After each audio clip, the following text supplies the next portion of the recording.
I'm going to be bringing some really chaotic energy. I hope that's okay. No. Are we live? No, it's fine. So is that what's going to be seen? Okay. Hey, thank you so much for coming along to Craft Me a Gamer, which is part of Jump, which is a celebration of play in Waltham Forest, running until the Sunday, the 26th. We're in Wood Street Studios, which we're very grateful to have been allowed to hang out in. Waltham Forest generally has a long history of crafts and arts and making and even toy making, which is why we have this thread around crafts and games as part of the festival. And Craft Me a Gamer tonight has been curated by Shanique Thompson, who I'm going to hand over now to introduce our first speaker. Hello, so our first speaker is Sarah, who is a studio producer at Media Mall, an art historian and a business development professional. And she will be posing questions about the arts and crafts and how technology complicates them. So I'll hand over to Sarah. Awesome. Thank you so much for having me. My name is Sarah Brin. I'm a senior producer at the video game studio Media Molecule, and I work on a project called Dreams. I promise I'm not being wildly irresponsible by looking at my phone. I'm just operating the slides this way. So I'm going to start by just briefly introducing myself, and then I'm going to pose some questions to you all. I was really excited to be invited to speak to you all today because I'm very interested in working at the intersections between what people perceive to be high art and popular culture. And I think some of the boundaries that people think exist between those things aren't as hard and fast as others may. Here, I can get my slides to advance. Theoretically, on the next slide, would you, if you could just press up, that'd be awesome. Thank you so much. So here are some places where I've worked before, and there's going to be at least 2 of these places that are going to be relevant to what I speak about today. I'm going to start by chatting a little bit about my work at Autodesk. If you're not already familiar with Autodesk, you might know them from their digital design software and tooling like AutoCAD, Maya, etc. And so I was invited to work at Autodesk at their Pier 9 digital fabrication lab to interrogate what the idea of digital craft really is. You know, some of you might have ideas about what craft is and what it looks like, and you might not necessarily think it combines with the word digital in the same way. And oh no, my keynote slides disconnected from the computer. And as we know, oh, thank you, that's perfect. So as we know, there are particular nuances to digital technology that means they might be more spontaneous and fail more in contrast to certain types of digital, or other more formal types of craft. If we could go on to the next slide, please. Perfect.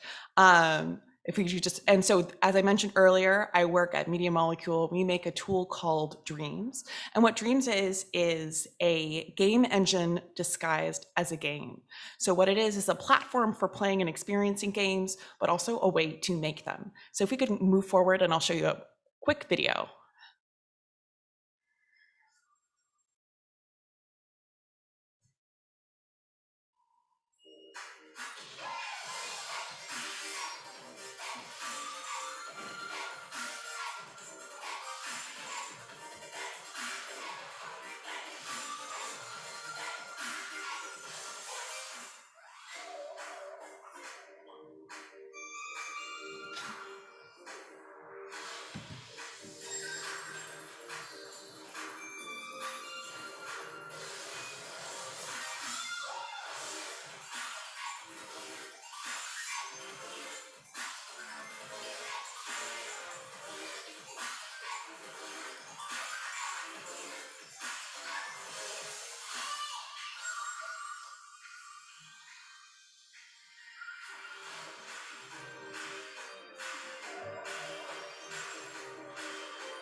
And so that's Dreams. And so you might have based on what you saw in that trailer, you might start to see that there are some connections between the ideas of making and crafting experiences that with digital tools that we're starting to see that we might normally associate with kind of more analog or traditional tools.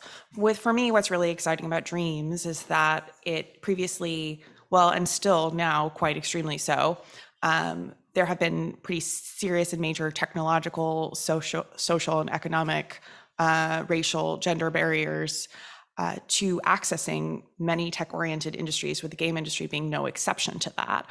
What I like about Dreams is that it is one way to introduce the tools for making games into a kind of more accessible, more hands-on domain for players, not necessarily exclusively industry professionals. I'm going to very quickly run through a series of questions that I have to pose to you, the audience, and perhaps my co-panelists, in the hopes of framing our discussion later. But one of the questions I'd like to ask you all today is, what are the factors that shape the distinction between what we see as art and what we see as craft? If we can move to the next slide, please. Who makes art and who makes crafts? Are they the same people? Are they different people? What kind of associations do we bring to this? Next slide, please. Which materials are more associated with art and art making? Which materials or types of materiality are associated with craft? Next, please. So we'll do a quick rapid fire game. You can answer along at home. If you take a look at this sculpture by Jeff Koons right here, it says art or craft. Next. Art or craft, Kara Walker. Art or craft, Haitian Mola. Art or craft, Grandma Prisby's Bottle House in Simi Valley, California. Watts Towers, art or craft. CNC milled bow, art or craft. Which brings me on to my next question. What role, if any, does the physical body play in determining the value of a craft or of an artwork? Next, please. So historically, if we think about what determines what connotes value in art and artworks, we look at the role of the hand, the role of gesture in art and art making, because we know that it's harder to duplicate the gesture of an individual hand painted brushstroke. Next slide, please.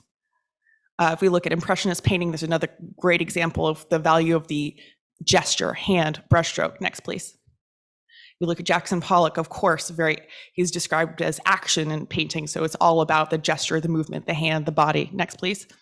But if we look at an artwork like this, John Edmerk's animated 3D printed sculpture, can you see the hand in the same way? And subsequently, does that shape our understanding of value?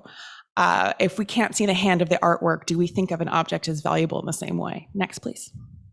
If we think of this sculpture made in Minecraft, do we think of it as valuable in the same way? Next, please. Or this 3D printed glass sculpture created by Neri Oxman. Next, please.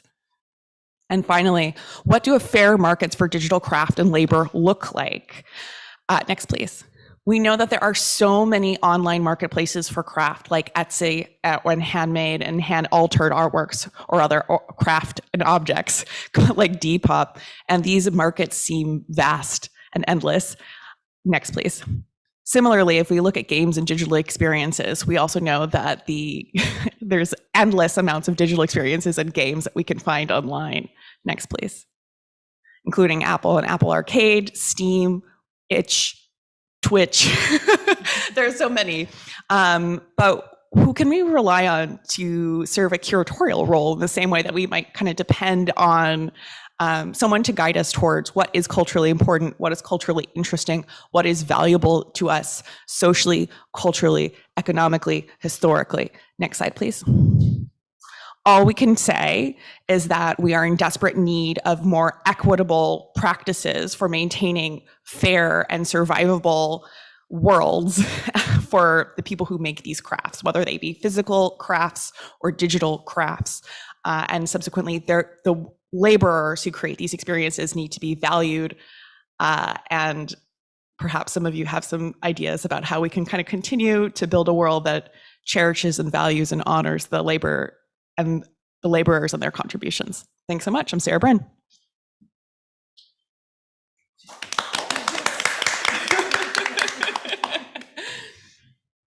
Well, we're swapping over slides to the next speaker. I'm going to pop in and ask a question. Pop in. Which is, I'm really interested in the way that dreams specifically allows this kind of creation of games as a gift, as a personal thing between one person and another. I was wondering whether that's something that feels craftier, if that's one of the things that makes you think about dreams in that sort of context. Yeah, I think that like when you think about making, or historically, what I think about, one of the distinctions people will often bring, often as a stereotype, into this distinction of what craft is, they're going to be using more accessible everyday materials, whereas you might think of like that shiny Jeff Koons sculpture as CNC milled steel or aluminum. And so there's kind of starting to see sort of the huge socioeconomic differences between how we ascribe value and materiality and who makes what. But what I would say is something that feels crafty about dreams is that the assets you use to create games aren't necessarily as precious as they might be, because they can be remixed and altered and shared. And so they're not necessarily these one-of-a-kind artisanal objects that must be kind of enshrined in its singularity, but instead something that can be duplicated, modded, adjusted, and shared. Thank you. Are we ready for the next bundle of things? Lovely. So our next speaker is Maria, who is a UX designer, and will be speaking to us about the importance of patterns. So I will hand over to Maria. Thank you. Hi, everyone. My name is Maria, and I'm a UX lead for a media company here at London. Today, I want to talk to you about the importance of patterns, why I believe they are important, and why you should too. If I can have a pointer slide, that would be great. Great. So today I will be talking to you about how, giving you a couple of examples of knitting patterns and coding patterns, just to bring everybody on the same page. I'm going to illustrate some of their similarities and differences, because there are. I'm also going to look at patterns as a great learning tool. And finally, I'm going to address another question, which is, are patterns a creative killer, or are they enablers of creativity? I'm going to start with some examples. What is a coding pattern and what is a knitting pattern? So for any developer or any crafter starting a project, there's a massive question that needs to be addressed at the start. How am I going to structure my project? And this is something that every developer, from beginner to experienced, needs to address very early on. When it comes to coding, one approach could be, okay, I'm going to use a pattern. It's called object-oriented programming, dividing my application in a series of interconnected objects. Or I'm going to go for functional programming, a little bit of an organic growth of the application. Questions about how I'm going to test the application are going to really impact the quality of the output of my work. So these are all pattern questions that every developer needs to ask themselves. Patterns in knitting, you may know them. They basically addressed application-specific questions. I want to make a scarf. I want to make a quilt. I want to make a sweater. This is the typical pattern in knitting.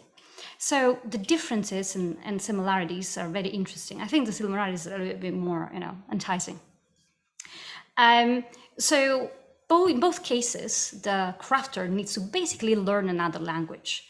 When it comes to knitting, the first time I saw a knitting pattern, I thought, okay, this is alien language. What is this? You really need to learn something new, and same is true for coding. Beside the syntax of the programming language, you need to learn how to actually set up the pattern. What are the best ways of setting up that pattern? The patterns offer a great starting point, and they're used by beginners and experienced crafters alike. And this is true for both. They can be mixed and matched. Most cases, they're modular. From the most basic to the most complex, you can actually mix them. And again, there can be a very clear statement at the start. Do they need a library at the start, right? What is required in terms of accessories, needle sizes, and all this sorts? They all share those commonalities. When it comes to differences, knitting patterns are, as I said, application specific. You will find a pattern exactly for the at least category of application that you're going to find. That you're going to need scarves, gloves, socks, you name it. And then when it comes to coding instead, the patterns are agnostic of the application. It is a more pliable, we can say, sort of pattern and material. The difficulty is actually not very easy to understand at the start. In a knitting pattern, they tell you it's a beginner pattern. Great, you can actually rely on that statement. When it comes to coding, that sort of statement it's not true. It's something that you're going to find out in a way harsher, in a harsher way as you get deeper into the project. And finally, coding patterns are actually living for the vast majority in the open source world. They're free. Instead, for knitting patterns, they're licensed or copyrighted. So I want to now observe the patterns as a learning tool. And I think beyond learning a new language, a pattern is a great example of setting the bar for everybody that wants to start to perform a craft. Has a starting point, you follow the pattern, and you're going to get on your way very soon. I think this is a great leveler of the playing field. That everybody in the craft, from development to knitting, has started from a sort of pattern, which is really, really great. And then later on, when we look at the next question about creativity, some people may think that a pattern is something that limits one's creativity, kind of like blocks you. I like to see it more as a springboard for your next project. For beginners, the pattern is going to be a great enabler. It's going to give you confidence. It's going to give you knowledge about the sort of projects that you want to do. But I believe that later, as you get more experience, you get more fun out of the projects, patterns will only become, a bootstrap to get you forward, and not block you. So yeah, I really think that patterns are amazing, and they truly are an example of how we can stand all on the shoulders of the giants. Thank you.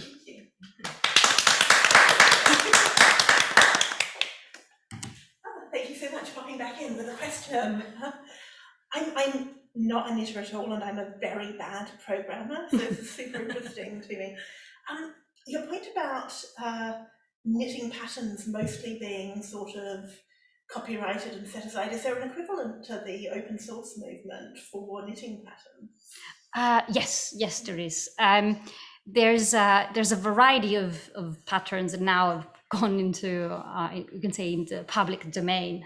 You can find them everywhere, right? You can quite easily find patterns that are for free, and they're going to get you started on the project for free. But of course, the ones that you're going to find are not the most fashionable ones. Let's just say that. You're going to find those knitting patterns of, if you're lucky, 5 years ago, or I've seen knitting patterns 30 years ago, where the models look straight from a 1940s magazine. So yeah, there's a difference, right, in what you're gonna get. Some people may argue that a sweater is a sweater. It was a thing like it was a sweater 100 years ago, and there's a sweater today. But of course, I think fashion influence knitting and as well. So if you really want something a little bit more edgy, more modern, you will have to pay for your pattern. Right, and our next speaker is Gemma, who is a digital textiles artist, and we'll be discussing how her practice explores participatory textiles. So I will hand over to Gemma. My mouthful. Hi. So yeah, I'm Gemma. Really happy to be here today. The easiest way for me to kind of approach the title of this talk, which is Craft Me a Gamer, I felt was to come at it from my art practice and how I've explored that theme in sort of one route or another. So I'm actually going to talk you through a couple of projects and how I've come to combine textiles and gaming through that. Mind popping the slides up for me?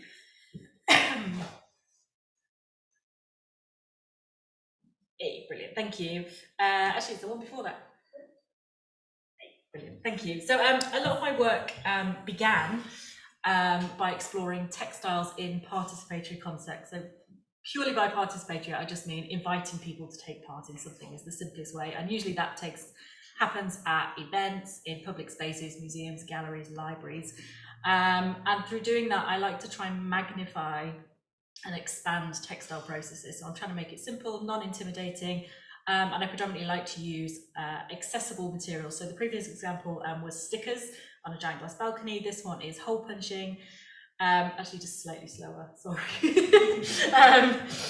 Yeah, this is a piece that took part in the Whitworth Art Gallery in Manchester and is based on a piece from their archives, a beautiful textile weaving piece. And this was hole punched by a group of people over the course of a weekend. And through using accessible materials, I was trying to kind of recreate that feeling of being able to create textiles that you get in a kind of flow, in a sort of a calm mood, without needing the full-on skills of an experienced textile maker. This one in particular linked to weaving, and then later on I became interested in Minecraft predominantly. I have two boys, so Minecraft was the kind of thing, but I'd also taken part in a project in Leeds with a group called Playful Leeds, where I basically realised that Minecraft is catnip for kids. And if you're running a massive event and you say Minecraft, they will come and do anything. And I started to explore how I could use Minecraft as a tool for engagement in this kind of running theme of accessibility, and discovered that there's a very open API where you can hack Minecraft and build things within it using some simple lines of code. I'm neither a massively experienced coder nor a massively experienced textile person, but I like to try and blag my way through both of them. So this was a piece that was created using a noughts and ones piece of code, so binary. Some people will be familiar with the history of weaving and how weaving was the first computer, and that's where binary came from. And that led to the use of punch cards. The next one, through which I developed a project called Pattern Craft, using punch cards to actually build things directly into Minecraft. Could you bob on to the next one for me, please? So basically I've invited kids, families, anybody, skilled, unskilled, to punch a pattern into a punch card, which initially started with hammers and metal punches, which was a lot of fun, and is now a sort of a pop-out kind of much safer approach. And it replicates exactly the pattern that you create on that punch card, which is slightly different to how punch cards work in weaving. There's other codes that have been developed upon that. And that was kind of a sort of a jumping off point to my current work, which I'm actually doing as part of a PhD at Manchester Metropolitan University. Go on to the next slide, please. Thank you. Where I'm actually looking more directly at crossovers between craft and gaming. And when I say craft and gaming, I'm meaning the making of craft, sort of the kind of taking part of a craft process and the skills involved in that, and the act of playing a video game. So I'm not looking at the creation of video games or what's in those video games, but purely the playing of them. And I've been observing myself play a series of games. I was looking at a game called Unravel because I couldn't help but play a game that was involved around a little man called Yarny, who was made of yarn, because just the textile link was unavoidable, and also a bit of Mario Kart, because who doesn't love Mario Kart? Next picture, please. And then alongside that, watching myself fail at knitting quite a lot. If you look closely at this pattern, that did eventually become a jumper, but I've never actually worn it, because as you can see, the pattern has got quite a few mistakes in it. Something I learned through doing those things is failure and frustration definitely exists in both gaming and textile making. Next slide, please. Thank you. And through the sort of research that I've been doing, I've established 4 key areas where there's similarities. I won't go too much into depth, but I just wanted to sort of overview basically digital material of gaming and the physical material of craft. Each have kind of a set of affordances, basically things you can do with them, things you can't do with them. Each of the practices involve skill that is built up over time through habitual practice. They both involve some kind of conversation with the material. So I'm calling that a feedback system, which is kind of a regularly used term in gaming, but perhaps less so in craft. But we all know that a craft person responds to their material. And the last one is minimizing risk. So what I said, I definitely experienced a lot of failure, and craftspeople specifically try and develop strategies and sort of tools and jigs to sort of improve the quality of their work. And equally, a gamer explores methods to avoid game over. Next slide, please. So on from that, as often happens with my work, I have conversations with friends who also work in this kind of creative technology area. This is a really good friend of mine called James Med, who is a UX designer, artist, technologist, musician, pretty much you name it, can write code very well when he's drunk, which comes in very handy. But actually, a lot of our conversations happen over a cup of tea and cake. Talking through my research, we basically came up with some concepts that we wanted to try experimentally, and developed some things that we're calling graphed games. Next slide, please. The first one was based on a game that James already had. And the concept was kind of hacking a game onto an existing craft. Next slide, please. I already had a knitting machine. So we basically attached the game to the knitting machine to create a 2-player game, where one person is on the knitting machine, the second person is pressing arrows. So symbols pop up on the screen and you basically have to press the correct one, a bit like as you would in Dance Dance Revolution, you have to respond to the correct symbol. Next picture, please. It was hacked very simply with some switches on top of a row counter that exists on the knitting machine.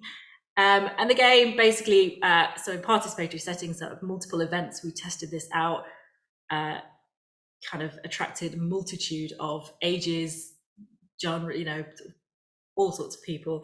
And what came out of it was that it prompted 2 forms of play. People were either highly competitive, often jamming the knitting machine, because they basically, the faster the knitter went, the harder the game was for the other player. Or they were very cooperative. There was a group of young girls who realized how the game mechanic worked and got to about a score of 600 when most people got to 21, by basically playing the game really slowly. So it was kind of an interesting experimentation. There's a little GIF on the next slide, I think, that just shows you sort of the kind of playful environment, if it works. No, okay, don't worry, it doesn't. You can see some people playing the game. And then a second game inspired by some work I was doing as part of the PhD with a garment manufacturer called Pocket Racer. So this time we hacked a sewing machine. And the sewing machine was, sorry, next slide please, was taken to an event called the Festival of Making in Blackburn. Invited people to come along and basically sew a pocket as fast as possible. Does the next video work? No, okay, never mind. There's lots of sounds, basically. It was a good little video. Next slide, just to get in, yeah. Basically, for safety reasons, the sewing needle was removed and it was a pen. So you're basically drawing a pocket instead of literally sewing one, because I didn't want kids sewing through their fingers. But this sort of like interaction between, can you encourage somebody to do something in a really playful way, but still seek that quality that a craftsperson looks for? And people seem to be driven by both things. On the previous picture, and I think you might have seen in the video, which sadly didn't work, there was a reject and accept button as well, also inspired by the fact that in the factory you have to reach a certain sort of quality level within your work. And I'm now looking at using that game as an intervention in the factory to sort of create a playful intervention with the workers and see the impact on their work. Hopefully they won't all sew things crazily, but actually improve production as part of it. But I'm mainly interested in developing more of these grafted games, and further exploring sort of interaction between craft and gaming, and especially interested to create sort of craft outputs from the video games. That's it.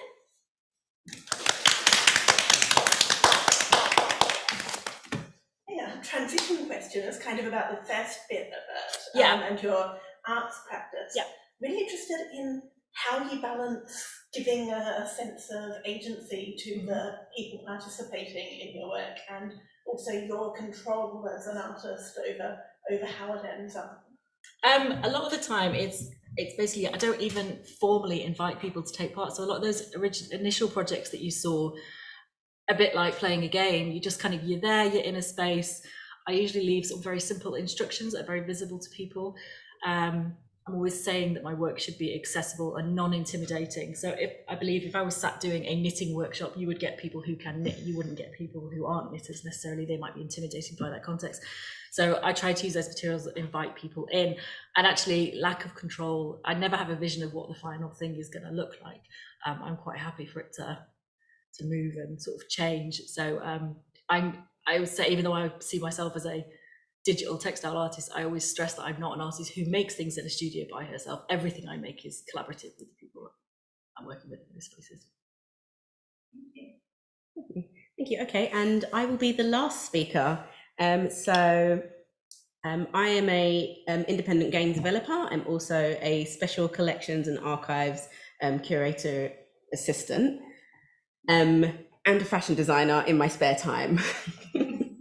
And I will be talking about the philosophy of idealism and simulation craft games.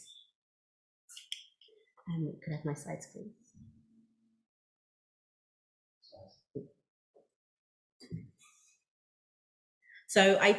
So idealism and simulation games.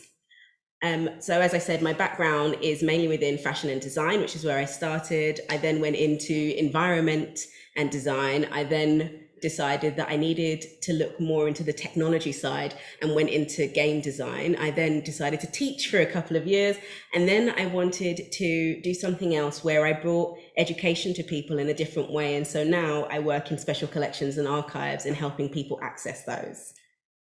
And all of this, all of today's research stems from my dissertation piece, which was about how the abstract knowledge of crafts and material properties are shared with the users in simulation role-play video games.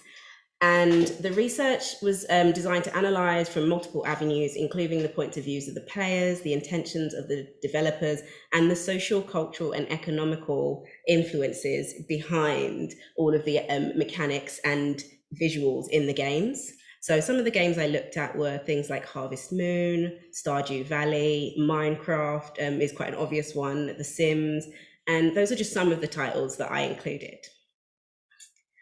So when I say idealism, I felt it's important that I define it. So idealism as a noun is kind of like the unrealistic belief or the pursuit of perfection. But in the psychological sense, it's thought of as specifically looking at things that are only in the mind. So it focuses on things that are ideas and not materials. And I think both of those really kind of speak to games, because most games start off as ideas, most crafts start off as ideas, and then you try and bring things together in order to create them. And you do have this sense of perfection of what you want to reach, this idea in your mind that this is the perfect thing that I want to create. And so I think that it's a really important area to discuss. And I love in games that you can be safe in the knowledge that each tree will provide you a particular amount of perfectly usable wood, that every seed you plant will grow, that you can build anywhere without planning permission, and that in some cases, trading is the closest you'll get to an economic system. And when I think about simulation, I was specifically thinking of it as the imitation of a situation or process from the real world, because I'm specifically thinking of digital simulation.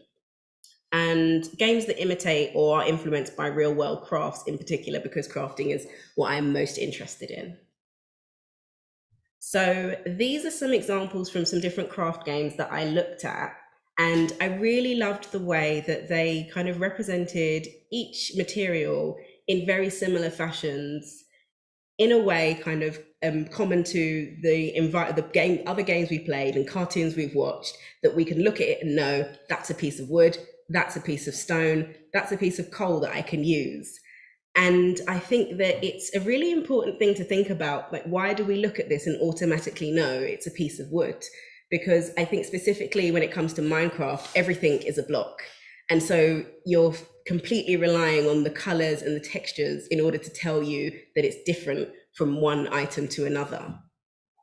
And I think the collection of materials and the material properties shared is really important as well. So crafting and the use of resources within games are comparatively explored alongside research into culture and economics, ethics, and visual design principles, because you can use any tool to get them. I love the fact that in Minecraft, you could punch a tree to get wood. That would not work in real life. That is an idealistic view that would only work in a game. I love the fact that in Animal Crossing, you can shake the trees and branches will fall off that you can use to create beautiful things.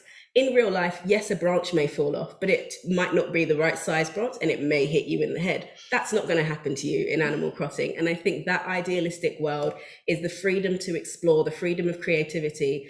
And even in the sense of that you could get hurt in a game, it is the freedom to know that actually there will be no pain and there will be feedback to show you, oh, maybe I shouldn't do that again. Such as in Minecraft, your character will go red. And so you think, okay, I won't try that again. But in a sense, it is the freedom to say, okay, that was a mistake, but I am prepared to make mistakes because I can still keep going. And moving on from that, I think the feedback is really important because you have the aspect of, sorry, next slide. A way of actually showing progress. So some games don't have a progress marker because they allow you to create your own goals and your own ideals behind what your creative process will end, or if it is just a creative journey and not a process. But some games actually give you a marker of how good you've gotten at something. And in a sense, this is an idealistic view. It's the idea that the more that you paint, the better you will get, and you will become the most amazing artist ever, which is not real, but it's a lovely notion that the more that you chop wood and create wooden sculptures, you will become the best crafter ever. And eventually you will be able to make a house, which is not real, but it's so fun to do. And for example, I love in The Sims 3, in the Ambitions expansion pack, the player has the ability to build mechanical objects. In order to build these objects, you have to go around looking for scrap metal, which you can get from your fridge, your toilet, or any other technical device. And I love the idea that you could automatically look at a fridge or a toilet without ruining your plumbing or blowing up the fridge, and get scrap metal that's perfectly usable to create a time machine. And it's just, this creative process is so wonderfully imaginative. And that idea of the feedback behind it is just fantastic. And I love it. And I think idealism is has a wonderful place within video games, just to make you be a bit more imaginative, because how many things in the real world could you say, you know, I'm going to take my fridge apart so I can create a boat? And why not? Why couldn't you do that? And you see people create wonderful craft things out of, like, I've seen people create chairs for the garden out of old hot tubs that they've chopped open. And it's just kind of like, you wouldn't automatically look at that and think, that would make a great chair, but why not? And I think that games are a wonderful platform for experimenting, and also safe in the knowledge that if you ruin it or you waste some material, you can always go back to the dump and dig through the pile to get some more scrap metal. And I think talking about feedback, it is important to think about the ideology presented by Cook of loops and arcs within game systems. So loops work through a mental model of prompting players to apply an action within the game system, and in return they will receive feedback that will prompt them to do further action. They're reinstated instead, but arcs work in the way that once you get to the final outcome, that's it. Whereas loops, once you've got the feedback, you could start that loop again and keep getting feedback and keep learning. And I love the concept that as you play a game, you will emerge from the end of your game as a more knowledgeable, more experienced, more manual dexterity in your person.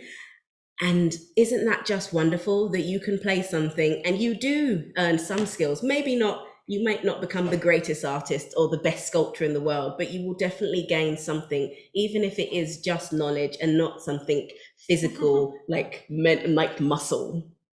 And so as you pick up your tool of choice, whether it be your knitting needles, your game controller, your hammer, or your favorite chess piece, I'd like you to think about how games are wonderful platforms for creativity, but also how they're little kind of time capsules of the virtual information and archives of craft materials. Thank you.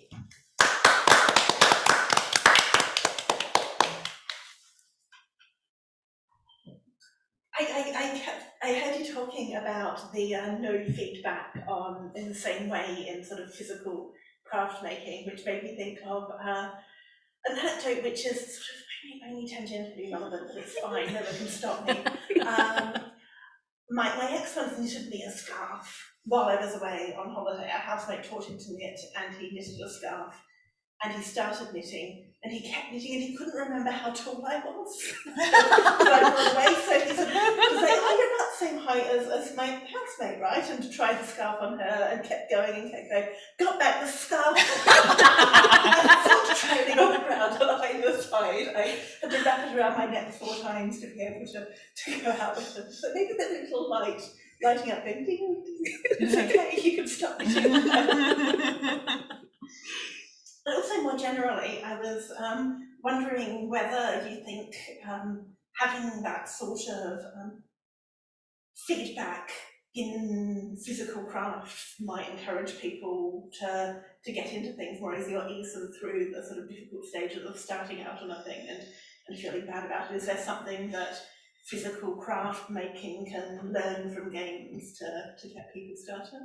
Oh, most definitely, because I think lots of people who I've spoken to and taught have said that when they do a craft, there is a point where they get stuck, and if they don't have a tutor, a friend, or even the internet to provide some insight into where to go next, they just give up, and they find it years later, and they pick it up, and then they get stuck on the same part, and they give it up again, and they go in that cycle because they don't have that feedback. They've missed that section of the loop, so it's just a continuous loop of not continuing. So I think games are a wonderful platform because of that feedback. I've also got another question to, I guess, anyone who might be interested in answering.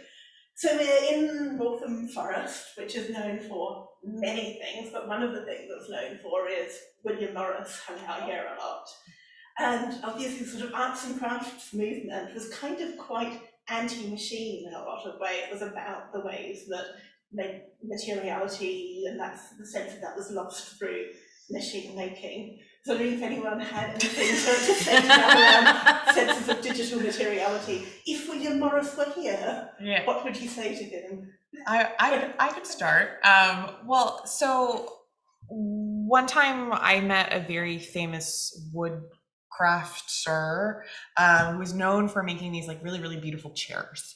And he made them all by hand, obviously. And so we were talking about what CNC machines are or 3D printing are. And so digital fabrication is when you either use a machine and a computer model to add or subtract material to bring a design to life. And this particular craftsperson was like, well, there's no heart in it. You know, if a machine's doing it, like, I don't know, it doesn't really have the same kind of level of skill or level of craft as you would if you were to be doing it by hand.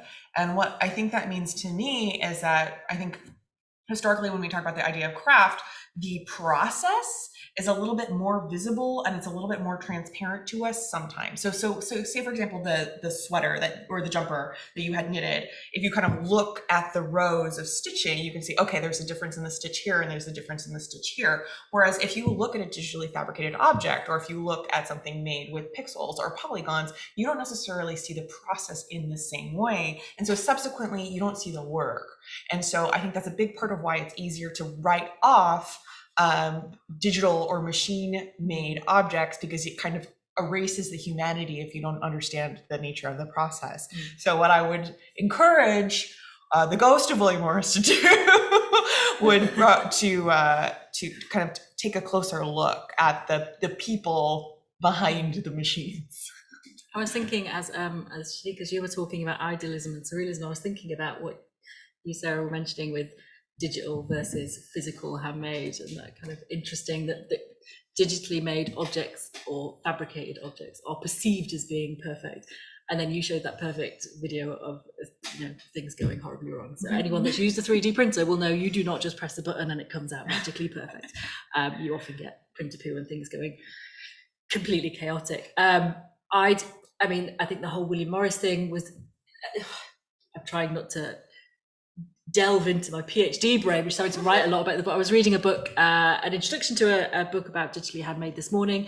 Lucy Johnston, I think it is called Digital Handmade. Some beautiful examples of digital craft. And there are, it's a revolution at the moment. At the time William Morris was around, it was when machine was becoming about mass production. A writer called David Pye talks a lot about the workmanship craft, and he talks about the workmanship of risk, where you're constantly having to adjust the quality of your work to try and control that. And like you said, like craft is seen as this thing where the uniqueness, the little tiny irregularities are what make them beautiful, whereas machines for mass production make things in workmanship of certainty, where they supposedly turn out exactly the same every time. But there are vast quantities now of amazing craftspeople who are exploring, pushing the limits of those technologies and how to make things more unique and personable through them. Gareth Neal, for example, recently wrote a piece for Crafts magazine about just that kind of thing, this kind of perception that a CNC machine or a 3D printer makes something that's perfect, and it's definitely not always the case. I think also it's important to think about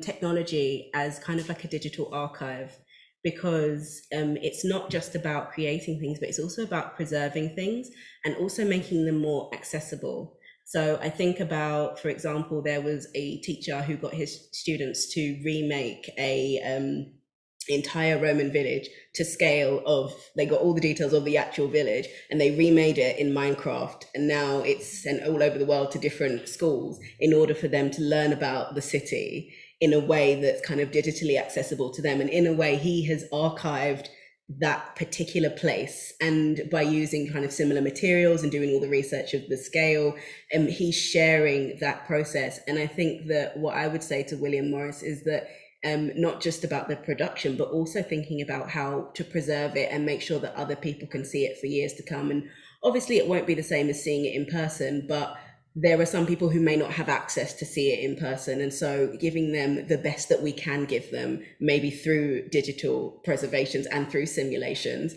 would be a great opportunity. Maria, any advice for the ghost of William Morris?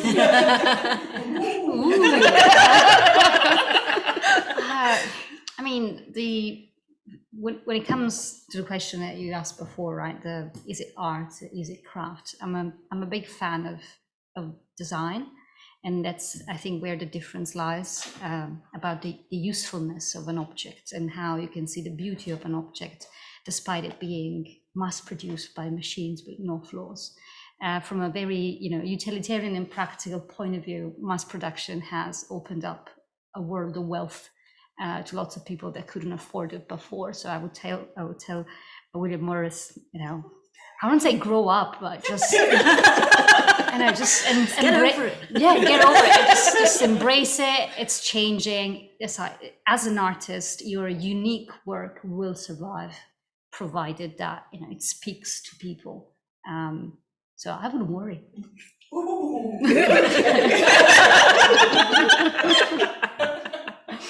Slightly less highfalutin question, but still kind of about materiality. What is the most dangerous craft? That's a tough one. Oh. That's a very tough one. Gee, I mean, it's like, sewing as fast as you can on a sewing machine can be quite. I know. I think woodworking is haircuts. I mean, glass blowing, maybe. True. But that is a long death. You see what I mean? So it's a serious burn. Yeah. I think it's how you define danger. Correct. It's like, do you define danger as hurting yourself? Because I've definitely accidentally sewn something to my leg when I was trying to finish hand sewing something, and I had to make the choice between unpicking it and just ripping it off. And I'm not going to lie, I just ripped it off because I was like, this is perfect. This is the most neat stitching I have ever done. I cannot redo this. And so in a sense, that was quite dangerous, but not life-threatening. So I suppose do you define dangerous as being life-threatening? Because I know I've met people who do like large sculptures by themselves. And so when they get taller than them, there's no one to hold them. And like that is quite life-threatening, because if that fell on you, and then who's going to hear you in your studio if you're all alone? Game developers in the corner going, well, sometimes our posture gets quite bad. Talk to a bit, especially you, Shani, about sort of senses of sort of competition and accomplishment as well. What does the sense of competition bring to sort of non-games crafts? Is it in knitting, for example, are people competitive? Are they secretly competitive? Are they openly competitive? Gee, I don't know. I always knit alone, but I'm sure in communities I'm pretty sure it's going to be about speed, Yeah. precision, fit. I think there's so many characteristics of competition. I think humans inherently most of the time are competitive. So even on the tiniest of activities, they're going to find a way to get pitching themselves against each other. I think that in a way it's very similar to games and technology in general, in the sense of that it's not just the action and the craft itself that people get competitive about, but actually the materials and the tools that they have. There are so many knitting needles that are so expensive and people want to show off about them. There are actually people called yarn snobs that only have certain types of yarn. And I think that just like in technology, there are people who won't touch certain technology. They won't have certain phones. It's like the competition comes even before we've started doing anything with the tools or the materials.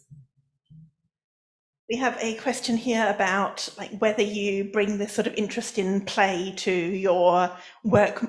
Do you try and be playful as you work? Do you bring a sense of play to sort of keeping your day-to-day lives and work enlivened, or do you just play as one thing and work as another, and maybe you're making a game but you don't try and do it playfully? Well, every time you do something for a job, it kind of ruins it a little. And so as a millennial, I've monetized all of my hobbies are video games, interpersonal relationships. The thing about is if you're playing when you're working and you're working when you're playing, it means you're working all the time.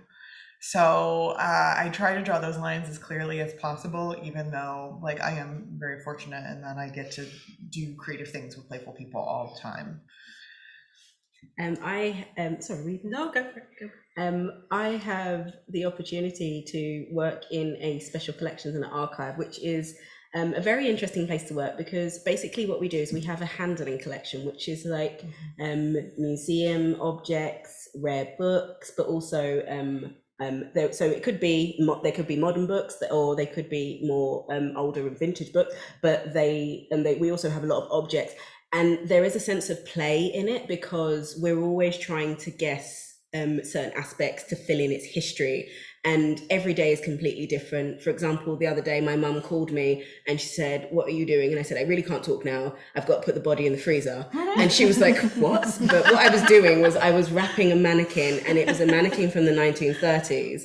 And we were very scared that it had been on the street, and we were scared that it had was infested in something. So I made it a leotard, and then I was trying to wrap it in special material so that I could put it in the freezer so that we could kill any bugs and make sure that it was safe to go with the rest of the collection without infecting any of the other textiles, which sounds very strange, but in a sense it was a kind of, I make everything into a game. How much can I wrap it? How many pieces of tape can I use? A bit like wrapping a present, can I do it with just 5 pieces? How big is your freezer? Oh, we have a big chest freezer specifically for that. Don't mind the body in the freezer anymore. I'd love to think I was playful in everything I do, but for me, play and playfulness is, you need permission. And I think when I'm setting up things, I like to think I'm setting up a space and a context where people can be playful or sort of creative, and giving those spaces to people. But similarly, I suppose, equally happy that I get to, I've done several projects in Minecraft and got paid for them, Minecraft paid the mortgage this month. Yay. It's how do I get away with that? And there's definitely been lots of events where people go, "Why have you done this?" Why not? So there's definitely sort of a playful approach to work, but everyday life, maybe not so much. We've got another audience question for you, Gemma. While making craft games, one of the design challenges this person runs into is that crafting is often a slow or meditative hands-on process, while games and technology in general are about speed and autonomy a lot of the time. Is this something you've run into, and how do you address or balance that in your I own think work? I was reflecting on that a bit recently, actually, reading something and thinking about the sort of slow movement in craft and how it does generate these very meditative process. I think it depends on the game. There are games, so Minecraft isn't led by a sort of speed unless you typically play a speedrun kind of game within it. So there are games where you can sort of gently explore things. What's that beautiful game where you kind of float around with another person? Journey? Yes. beautifully meditative. So different games are different things, but equally, I think the speed in some games is what makes digital games closer to craft than board games, for example, because you are constantly receiving some information from your material, which is what happened. There are plenty of fast crafts as well as there are, if you're controlling a lathe with a chisel, you've got to be pretty responsive to what's happening. And so I think, it depends on the material and the game.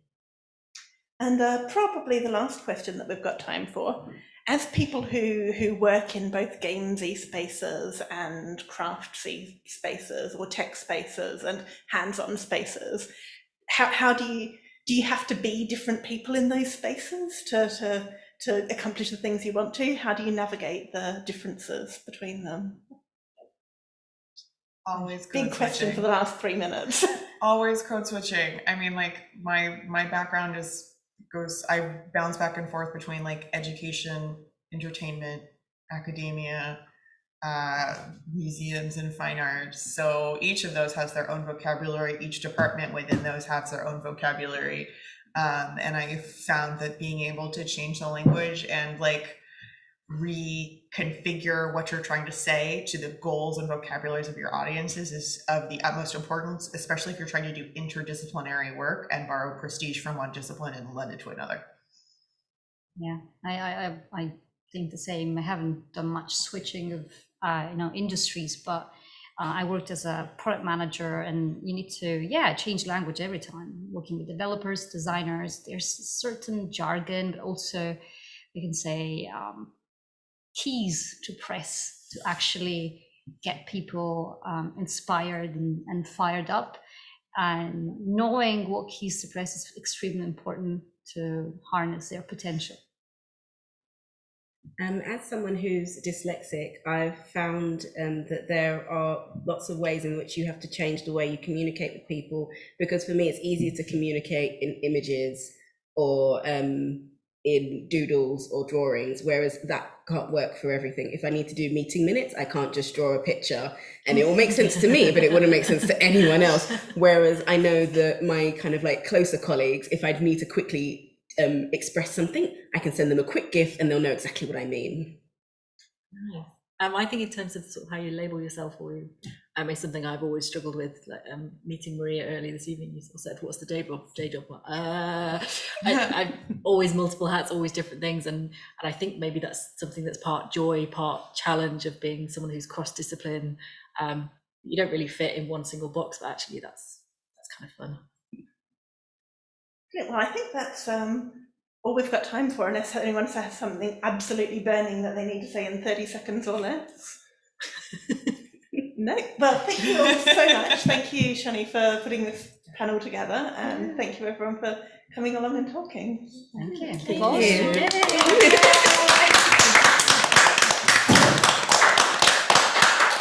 Ooh, made it. Oh, this will be available online as well.